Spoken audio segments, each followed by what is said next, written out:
Personally, I think people tend to overcomplicate security when it comes to IT security. And what I mean by that is I have 10 cybersecurity tips for individuals that shouldn't be too difficult for most people to go ahead and grasp and utilize to help increase their own cyber hygiene. Now, number 1 is password reuse. Now, you might think that this is kind of obvious. However, you'd be very surprised how many people reuse passwords on things. So a simple way to mitigate that is using a password generator, or just as you document your passwords, make sure that you're not reusing them. Now, number 2 is password complexity and two-factor authentication. Now, two-factor authentication, if you're not familiar with that term, or 2FA, is basically using some other device to go ahead and prove you are who you claim to be. So in other words, you have a username and a password, right? After you type that into a website to log in, then say it goes ahead and sends a text message to your cell phone, or you have to open up a authenticator app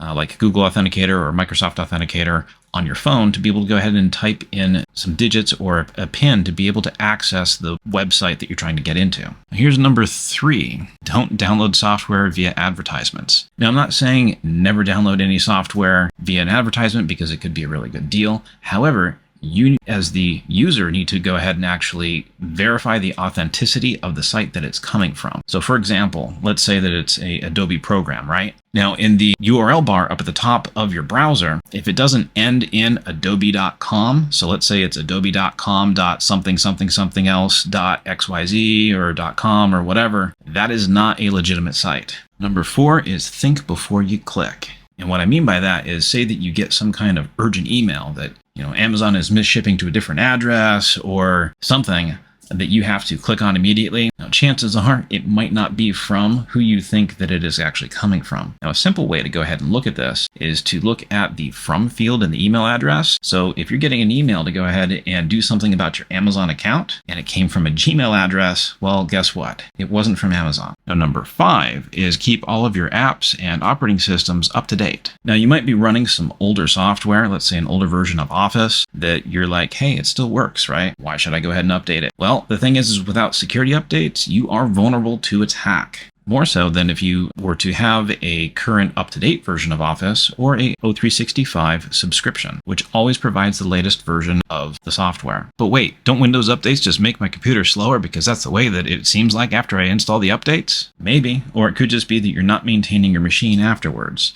Now, granted, Microsoft in particular has released some updates that have slowed down their machines in the sake for security. Now, the thing is, though, is that if you don't patch it, then you are now vulnerable. I would just recommend maintaining your system as best as you can, or go ahead and check out some of my other videos on increasing the performance of your machine. And I'll go ahead and leave a link somewhere here on the screen as well as down in the description. Number 6, use a VPN whenever traveling or on public Wi-Fi. Now, for some people, this might be obvious, but for the rest of the world, they just figure, well, they're on an encrypted connection, so what is the risk on not using a VPN? Well, it's simple. Let's just say that you are at a coffee shop, right? And at that coffee shop, you're connected to their Wi-Fi, and typically they're not going to have a password on the Wi-Fi for you to be able to join, which means that that entire connection itself is not encrypted. Now, however, when you go to a website, so let's say you go to your bank website, it's going to be over HTTPS, which the S stands for secure, meaning that it is encrypted. Where the danger lies is that if somebody can see that you're going to a particular website, they could create a fake website. And then, because you are on the public network, go ahead and spoof where that route is going and redirect you over to their website. And now, since you are on their website, it's pretty simple for them to just claim, well, hey, your password didn't work. Let's go ahead and reset it. And then they just send you back over to another page, which could look exactly like the login page over to your legitimate bank website. Now, by then, it's already been too late and they've got your password. And of course, if you go ahead and use that password anywhere else, then chances are they're going to try to use that same user ID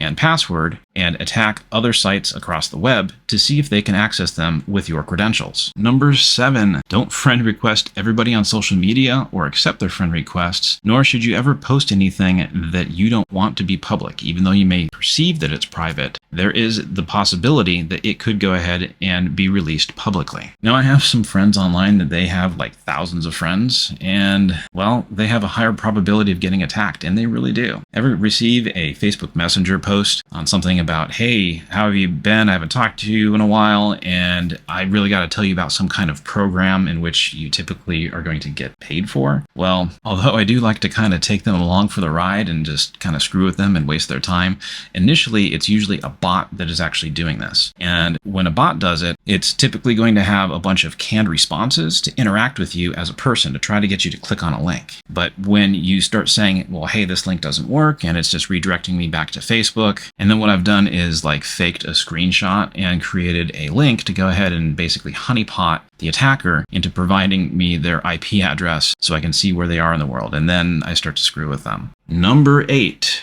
don't ever take any polls that request personal information. Now, you might be tempted to go ahead and take some kind of poll or survey that says, well, hey, you can get a $20 gift card just for answering these quick questions and this and that. And then they'll say, well, we need you to create some kind of account for us. And that's where they're getting a little sneaky. And what I mean by that is that, for example, if you go ahead and create an account with a bank or insurance company or whatever, they are, as a legitimate company, typically going to be asking you for like your social security number, mother's maiden name, pets' names, best friends, where you grew up at, and so on and so forth. Now, these fake sites that are doing surveys and polls and claiming to be able to pay you some money for it, if they start asking for information like that, then there is a decent probability that it could be fake. So do your research before you hand over any personal information. Number 9, always use reputable antivirus or anti-malware software. If you just Google Consumer Reports antivirus, then you're going to come up with a whole bunch of different listings. But if you check out the actual consumer reports on it, or heck, even just buy the magazines if those still exist, then that will give you a decent reputable list. Now, what I'll also go ahead and do is over to the side here, go ahead and post some of the legitimate antiviruses that I would personally recommend. And even if you're running a Mac or Linux computer, yes, viruses still exist. They're just not getting attacked nearly as much as Windows machines. Number 10, always lock your machine whenever away from it, even if it's just a couple of seconds or minutes. On Windows, you can hold down the Windows key on the keyboard, which is between Control and Alt, and then press the letter L for lock, and that will lock your machine. On Mac, you can do the same effectively by just pressing the fingerprint scanner button to go ahead and log out. And if you are on a public machine, say for example at a library, then whenever you plan on logging into anything, go ahead and open up an incognito browser. And the reason for this is because if you forget to log out and you just close the browser, well, then it's logged out because it was in incognito mode. So it will not store your previous session data. Now, this video isn't quite over yet. Real quick, go ahead and slap that like button if you haven't already. Have you already been using all of these cybersecurity tips for individuals? If so, just tell me a simple yes or no down below in the comment section. That really helps out this channel. Now, if you have a tip that I didn't mention, go ahead and drop that in the comment section down below as well. Or if you have questions on how to be able to implement any of these cybersecurity tips for individuals, and I'll catch you in the next one.